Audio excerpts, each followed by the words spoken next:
We are delighted to be with Thomas Frank, Bill Russell, I'm Paula Gordon. I found myself and I had to sort of read The Wrecking Crew in pieces because it is overwhelming. And there is this... You got it in a good way. In a fabulous way.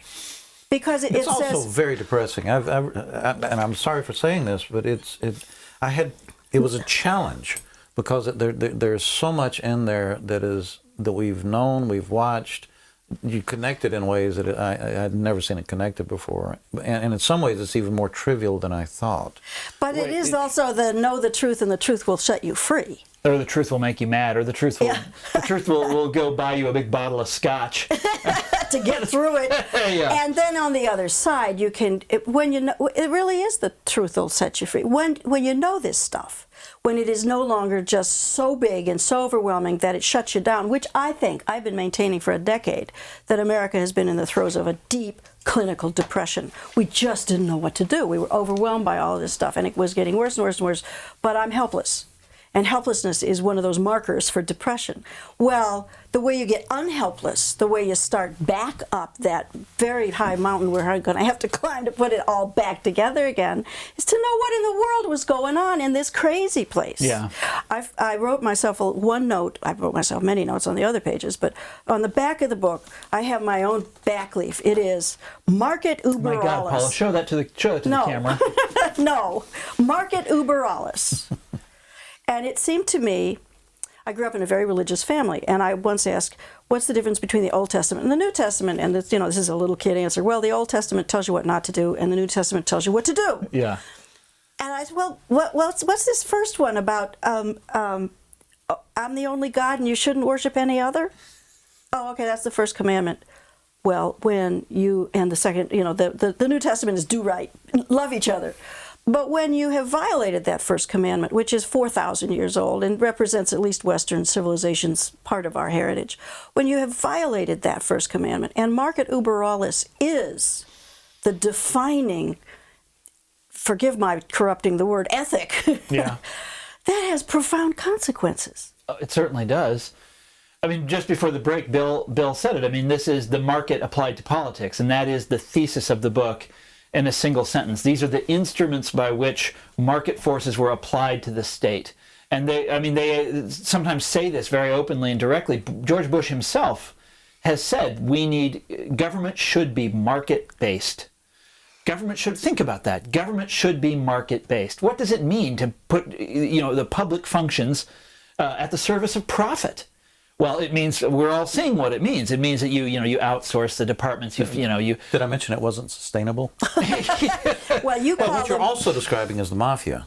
Yeah. And that is also a market-based institution. Institution. And by the way, there's a whole chapter in the book. Another way of summarizing the book is we were in the break. We were talking about Lincoln Steffens, sort of a forgotten author nowadays, but he was a great muckraker and he had a theory of corruption. Which is I was looking for corruption theories because it's a study of corruption among other things. So the way they've wrecked the state, and the corruption is related to the misgovernment. The two things are a yin and yang. Jack Abramoff, George Bush, and Lincoln Steffens is writing coming out of the Gilded Age and all the robber barons, and there are a lot of folks who've never heard of him. But this is the turn into the 20th century. That's right. So here, 100 years later, ago, also predominantly the Republican Party. Right. That's right, but the Democrats had a hand in it as well back then. But they're not innocent. No, certainly not. Certainly not. But stick with this idea. Okay, but Steffens was very useful to me because he had a theory of corruption, and he put it in the mouth of one of the guys that he interviewed, who was a reformer in St. Louis, and the guy said, "It is good business that causes bad government." And this was the light bulb went on in Steffens' head, and he started studying corruption in all these different cities. And in each case, it was business applied to government. One of the Chamber of Commerce used to have a slogan. It was their saying. It was, what was it? Less government in business, more business in government. Which you say has been the conservative. It's their mantra, yeah.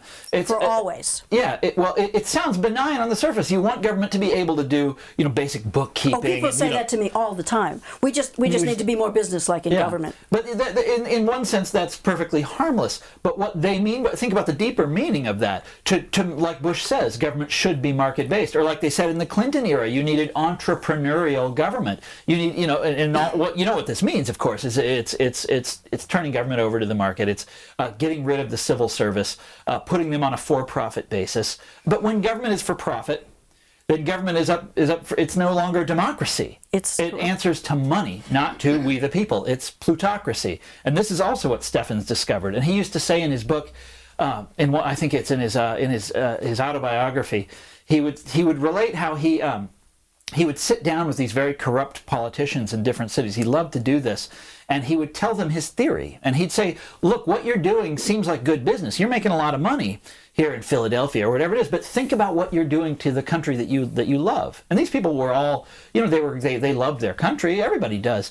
And he would explain to them that they were making it from a democracy into a plutocracy. And then he would say, in each case, these people would be shocked and they would understand that he was right and they would be alarmed by this. And the difference between then and now, I mean, there's many, many differences between then and now, but one of them is that doesn't shock these people. That's what they wanted to do. And that's what they have done. There's also a piece, Steffens did not have to deal directly, the environment he was working in did not have to deal directly with the personhood of corporations. The supposed Supreme Court decision had been rendered by that point. It didn't say that, but that's another story. And it didn't happen. And it didn't happen, but we now have this and that came condition in the 70s. where corporations are treated as people under the Constitution of the United States, which means they have all the rights and privileges that you and I have, except they don't get to die. They're not obligated. Which is bad news. And it's hard to put them in jail. I mean, there are all sorts of strange problems with that. But what the core of this, it's not just the market, it's not just the economics, it is the entities, the individuals who are dominant, the powers in business and the resources that they can bring to bear, that is really the focal point of that. That is the real engine that drives this thing you're talking about, because it runs on money. Yeah, absolutely. You guys didn't quite finish the part about the reporters, and it is the direct feedback into what Bill's saying.